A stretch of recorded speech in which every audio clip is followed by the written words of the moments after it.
Olá, boa noite. Boa noite. Sérgio Moro manda para a cadeia empreiteiro da Engevix. Gerson Almada teve a condenação confirmada pelo Tribunal Regional Federal de Porto Alegre. Juiz critica a possível revisão no STF da segunda instância. A corte deve discutir o assunto amanhã. O ex-presidente Lula pode ser beneficiado. E o ministro Gilmar Mendes do Supremo nega habeas corpus coletivo que tentava impedir a prisão de condenados em segunda instância. O governo muda a versão sobre a munição do assassinato da vereadora Marielle Franco do PSOL. O Ministério da Segurança agora diz que as cápsulas do mesmo lote foram encontradas em uma agência dos Correios na Paraíba depois de um assalto.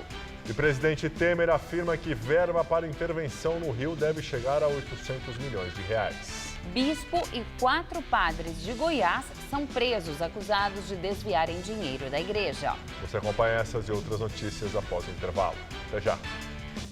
Um idoso foi morto na tarde de hoje durante uma tentativa de assalto ao sair de uma agência bancária no bairro dos Jardins, em São Paulo.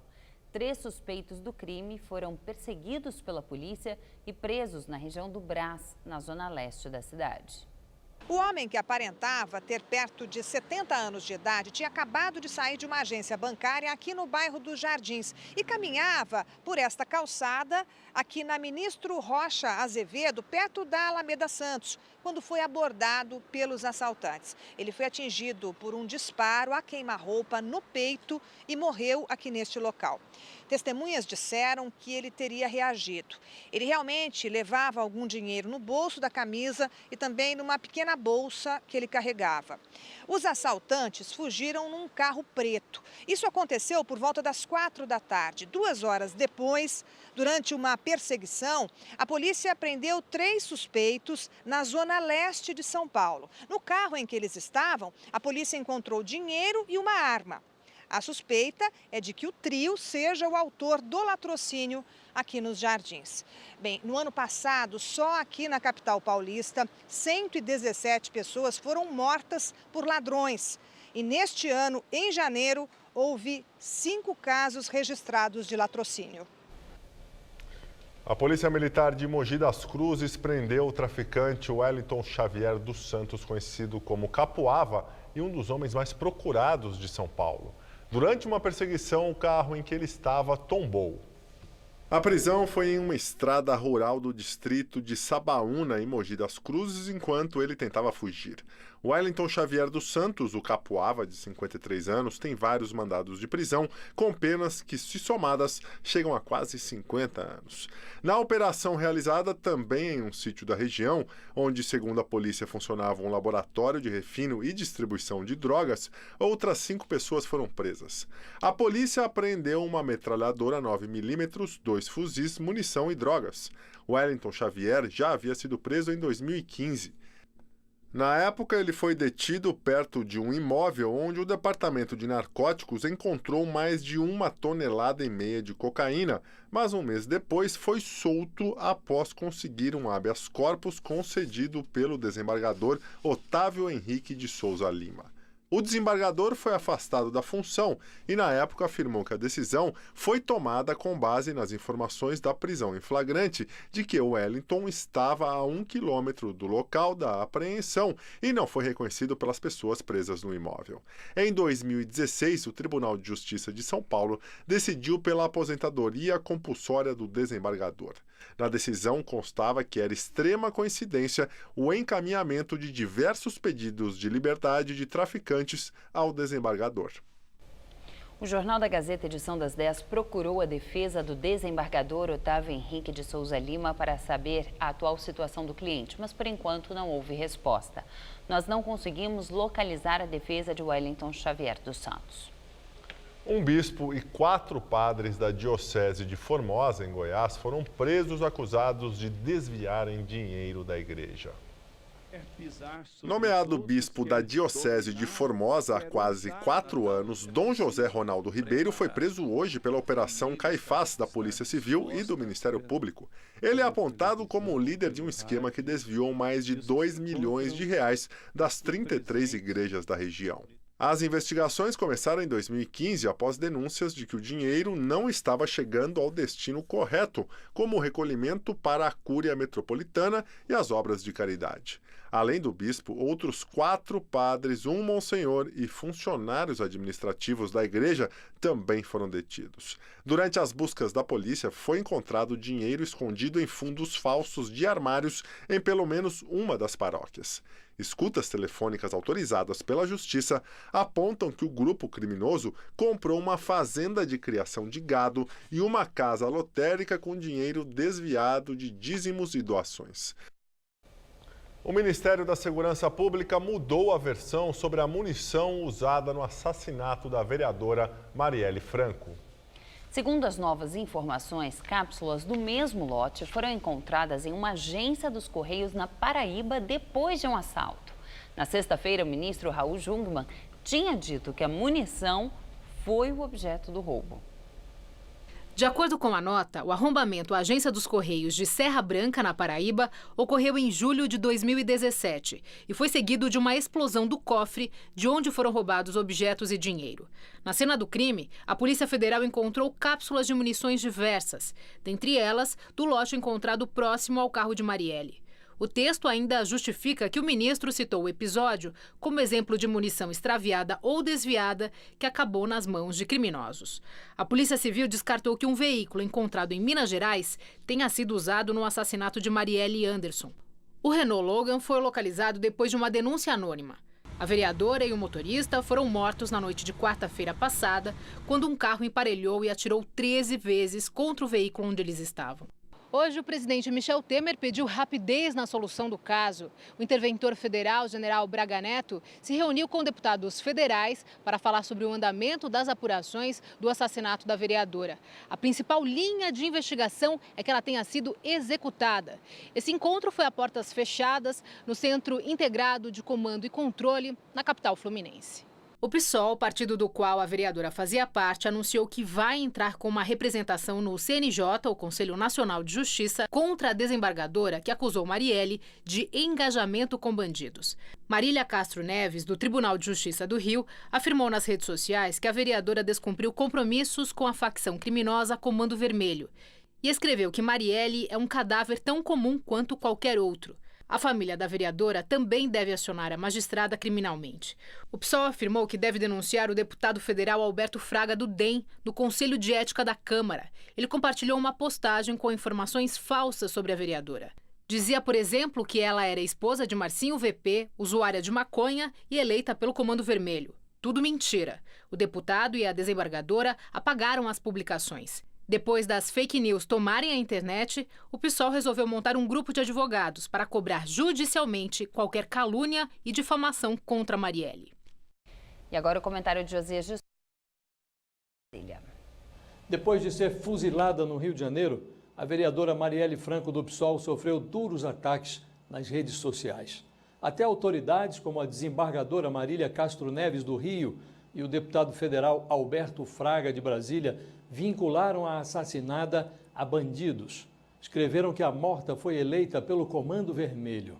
É tudo mentira, mas cabe perguntar, e se fosse verdade, isso justificaria o fuzilamento? O deputado Fraga e a desembargadora Marília tentaram se reposicionar em cena. Ele apagou a postagem mentirosa e disse que talvez tenha algum arrependimento por ter despejado na internet algo que não tinha checado. Ela reconheceu ter repassado as mentiras de forma precipitada. Ambos serão acionados nos foros próprios e é bom que sofram algum constrangimento. Quanto a você, cuidado com o que compartilha. Quando estiver nas redes sociais e achar que descobriu para onde caminha a humanidade, siga na direção oposta. Está claro que, depois de evoluir do macaco, o homem já está fazendo o caminho de volta. Boa noite. Juiz Sérgio Moro manda para a cadeia o empreiteiro Gerson Almada. No despacho, ele criticou a possível mudança de entendimento do Supremo sobre a prisão em segunda instância. Na Lava Jato, Gerson Almada, sócio da Engevix e ex-vice-presidente da empreiteira, foi condenado em 2015 por Moro a 19 anos de prisão por corrupção, lavagem de dinheiro e organização criminosa. No ano passado, o Tribunal Regional Federal da 4ª Região, em Porto Alegre, manteve a condenação e aumentou a pena do empresário para 34 anos e 20 dias de prisão. Ao determinar que Gerson Almada vá para a cadeia, o magistrado voltou a se posicionar sobre a prisão após a condenação em segunda instância. Fez uma enfática defesa da medida e criticou os rumores de que o Supremo Tribunal Federal reanalise o caso. De acordo com Moro, seria desastroso para os avanços recentes em prol do fim da impunidade e da grande corrupção no Brasil. O juiz disse ainda que o atual entendimento da Corte, que permite que um condenado em segunda instância já comece a cumprir a pena, é fundamental, pois acaba com um faz de conta das ações penais que nunca terminam. De acordo com o juiz, colocar em liberdade condenados por crimes graves, sem qualquer avaliação dos casos concretos, representa conceder, sem a avaliação da prova, a criminosos tempo para buscar prescrição e impunidade, à custa da credibilidade da justiça e da confiança dos cidadãos de que a lei vale para todos. Ao chegar a um evento em São Paulo, a comitiva do ministro do Supremo Tribunal Federal, Gilmar Mendes, foi alvo de tomates. Cerca de 10 manifestantes participaram do protesto. O ato foi em frente ao Instituto de Direito Público de São Paulo. Gilmar Mendes é sócio da entidade. O carro da comitiva do ministro ainda estava na rua quando o grupo de manifestantes jogou os tomates. Horas antes dele chegar, carros da Polícia Militar já estavam em frente ao prédio. Supremo se reúne amanhã para tratar de prisão em segunda instância. O encontro entre os ministros está marcado para amanhã, para discutir um impasse. A presidente da Corte, a ministra Carmen Lúcia, que resiste em reabrir o debate, se apressou em dizer que a ideia não foi dela. O que tem de concreto é que o ministro Celso de Mello me disse que seria conveniente nós conversarmos, os ministros, se poderíamos nos encontrar. Não é nem reunião formal, nem fui eu que convoquei. O decano da Corte é a favor de mudar o entendimento do Supremo, de que um condenado em segundo grau deve começar a cumprir a pena. O argumento é que os tribunais superiores podem corrigir injustiças em caso de processo com falhas. Os defensores da prisão dizem que esperar o julgamento de todos os recursos, que dificilmente absolvem alguém, significa alongar o processo e a impunidade. Hoje, depois de uma palestra em São Paulo, na faculdade da qual é sócio, Gilmar Mendes criticou a recusa de Carmen Lúcia em reabrir o debate e insinuou que colegas têm demonstrado postura ativista e que, nesse caso, deveriam atravessar a rua e ir para o Congresso Nacional. Para Gilmar Mendes, o Supremo deve respeitar as leis e não julgar de acordo com o sentimento do povo. Nunca ninguém discutiu, por exemplo, a pauta ou não de um habeas corpus. Isso é tudo novo. Eu digo que isso é coisa de direito achado na rua. O que é grave para o judiciário e que não pode ocorrer? É não julgar. Ter um pedido e não julgar. No fim da semana, Gilmar Mendes foi sorteado para ser o relator de um habeas corpus coletivo, impetrado por advogados do Ceará, que pode beneficiar todos os condenados em segunda instância do país, que já estão ou podem ir para a cadeia. Um desses é o ex-presidente Lula, que pode ter a prisão decretada ainda neste mês, depois que o Tribunal Regional Federal de Porto Alegre julgar o recurso da defesa dele. Em janeiro, Lula teve a sentença confirmada em segundo grau. Foi condenado a 12 anos e 1 mês de cadeia no caso do triplex em Guarujá. O ministro Gilmar Mendes garantiu que vai analisar o tema com cuidado. E o ministro Gilmar Mendes negou na noite de hoje o habeas corpus coletivo impetrado pelo grupo de advogados do Ceará. Segundo o ministro, o pedido coletivo é amplo demais e jurídica e faticamente impossível, não podendo ser acolhido na atual ordem constitucional, haja vista a necessária análise da questão em cada caso concreto em julgamento. E agora vamos ao comentário de política com Bob Fernandes. Marielle Franco, vereadora do PSOL, e Anderson Pedro Gomes, motorista, executados no Estácio Rio. 9 tiros, repercussão mundial.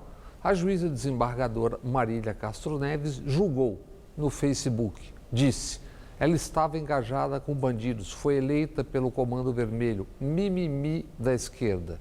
Depois, sem desculpar-se, a juíza justificou, postou o que tinha lido no texto de uma amiga. Deputado da bancada da bala, já réu acusado de receber propina, postou injúrias contra a executada, em busca de votos, e por isso mesmo não nominado aqui. Depois apagou. Mais de 7% de 4 milhões de posts continham lixo fácil.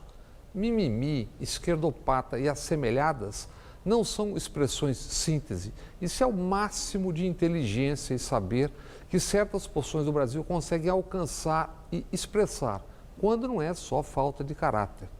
Com incapacidade de raciocínio, perguntam por que defensores de direitos humanos não falam quando tantos morrem todos os dias?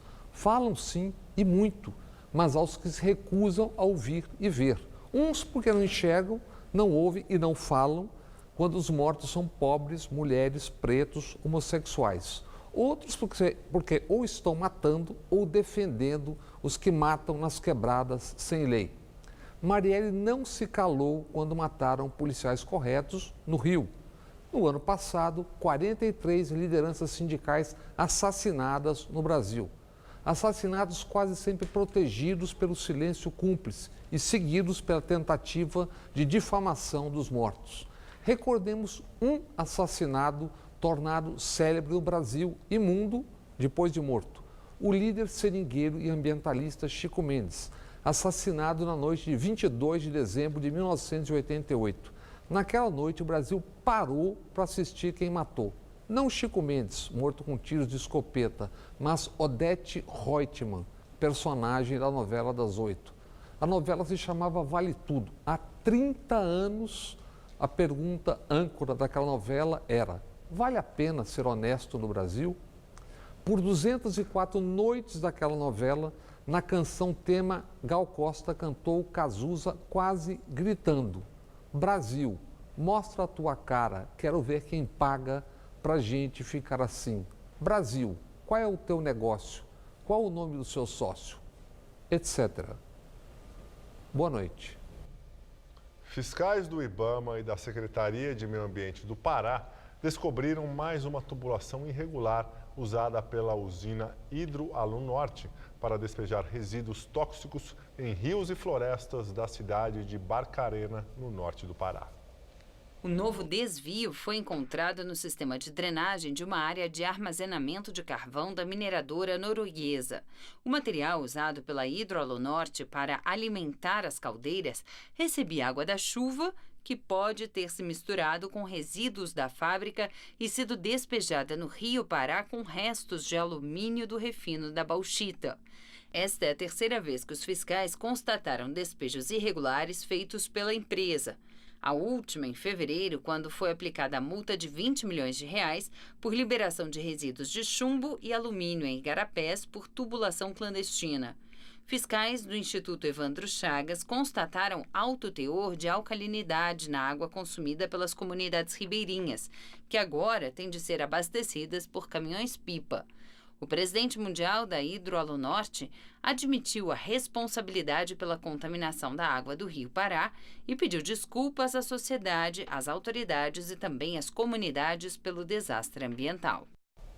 Hoje é o dia de São José, considerado pelos católicos o pai adotivo de Jesus e padroeiro dos trabalhadores e da família. A data é celebrada com a venda de um saboroso doce italiano. A tsepola é uma tradição que está na família do Paulo desde 1935, quando os tios chegaram ao Brasil vindos da Itália e fundaram a Di Punto, uma tradicional rotisseria na Moca. Todo dia tem, mas 19 de março são vendidas mais de 10 mil unidades. Em homenagem a São Giuseppe, é um santo que se festeja também como o dia do papá, do pai. É uma massa bem fininha, frita, muito recheada com creme de confeiteiro, coberta com um pouquinho de mel e castanhas picadas. As que estavam aqui na vitrine já acabaram. Quem chegou agora vai ter que esperar por mais. Eu não conhecia nem da existência, mas é maravilhoso. Estou levando para a família e dá muita sorte. Vamos ver. Se Deus quiser, vai dar. Ano que vem você volta, então? Volto, com certeza. A Zépola também é uma das iguarias mais procuradas da festa de São José, que acontece hoje até às 11 horas da noite na Igreja do Belenzinho, na Zona Leste de São Paulo. Cada uma sai por R$10 e o lucro vai para a paróquia. Ela é cara, mas ela é uma vez por ano e é muito gostosa. Para os católicos, São José é o santo das famílias e dos trabalhadores. A igreja, que completou 120 anos em 2017, atrai milhares de fiéis para as missas que acontecem de hora em hora. O São José tem um significado muito importante para nós. Do silêncio, é o homem do silêncio. No Evangelho não tem uma parte que São José fala. Simplesmente ele não fala com palavras, ele fala com a sua atitude.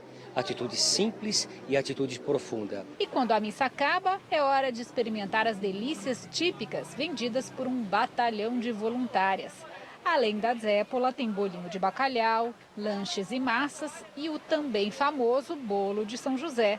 As voluntárias esperam vender só hoje meia tonelada em pedaços. Pandeló comum, esse ano está super macio, muito recheado. Tem uns que falam que traz sorte, tem outros que vêm só para comer o bolo de São José. Há 62 anos atrás, eu casei nessa igreja.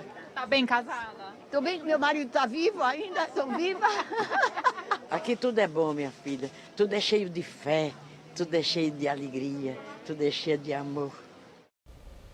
O IBC-BR, prévia do PIB calculada pelo Banco Central, apontou queda de 0,56% em janeiro em relação a dezembro. Mas sobre janeiro do ano passado, houve expansão de 2,97% no acumulado, em 12 meses de 1,2%. O Banco Central também divulgou o relatório Focus com as projeções do mercado financeiro para vários indicadores. Caíram as previsões para o PIB e a inflação. Os analistas ouvidos pelo Banco Central cortaram a projeção para o IPCA deste ano de 3,67% para 3,63%. Já a expectativa de expansão do PIB caiu de 2,87% para 2,83%. E agora o comentário de economia com Denise Campos de Toledo. Com a previsão do IPCA em 3,63% para este ano, bem abaixo da meta de 4,5%, o mercado já dá como certo o corte da taxa básica de juros para 6,5% na reunião desta semana do Copom, do Comitê de Política Monetária do Banco Central. Seria mais uma adequação a essa nova perspectiva. Também pesa o fato de a atividade econômica estar em recuperação gradual, sem provocar maiores pressões de preços. Alguns reajustes pesados estão ocorrendo, como de energia e gasolina, mas por questões específicas. Os índices de inflação permanecem baixos. Quanto ao andamento da economia, a previsão é que ganhe mais fôlego daqui para 2019. Vários fatores vão nesse sentido. Começa pelo consumo, que estimula a atividade, assim como o aumento das exportações. O desemprego ainda é uma trava, mas quem está empregado começa a ter menos receio da demissão e a consumir mais. Mesmo com reclamações contra determinados reajustes e os juros ainda elevados em várias linhas de crédito, a combinação de inflação com juros básicos mais baixos garante mais poder de compra. O que ainda segura a confiança até dos empresários são as incertezas em relação às eleições e o compromisso do futuro governo com o ajuste das finanças públicas e as reformas. Se houver esse compromisso, aí o país pode ter um crescimento mais vigoroso já no final deste ano. De qualquer modo, se aposta muito na possibilidade de a economia crescer uns 3% ou até um pouco mais agora em 2018. A queda pontual de atividade e mesmo das projeções faz parte dessa retomada após a crise muito forte que enfrentamos. Não dá para negar, no entanto, que entramos num ciclo bem mais favorável. Boa noite. Os vereadores da Câmara de São Paulo interromperam a tramitação da proposta da reforma da Previdência Municipal. De acordo com a rádio CBN, a proposta do prefeito João Dória, do PSDB, só deverá tramitar novamente na casa, depois de alterações que serão discutidas durante essa semana. Entre elas está a retirada dos 5% de alíquota suplementar, de forma que o desconto de contribuição para os servidores não ultrapasse 14%. O prefeito João Dória é contra a alteração e argumenta que esse desconto vai fazer falta no caixa do município, enfraquecendo as contas públicas. A chuva que atingiu a cidade de São Paulo hoje não foi padrão ao longo dos últimos meses. De acordo com o Instituto Nacional de Meteorologia, este foi o verão mais seco dos últimos 15 anos. Foram apenas 50 dias de chuva neste período. E deve chover mais na madrugada aqui na capital. Vamos ver em detalhes com Mariana Armentano.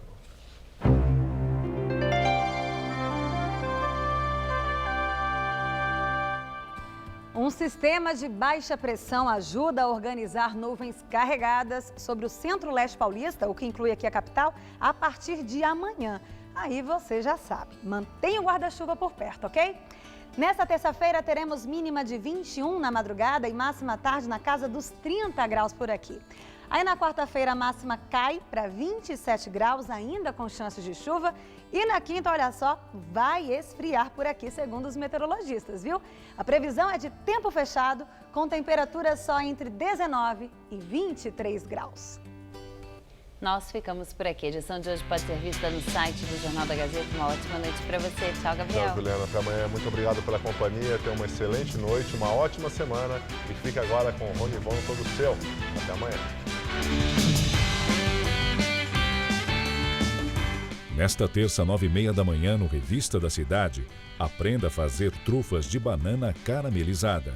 Assista agora, todo seu.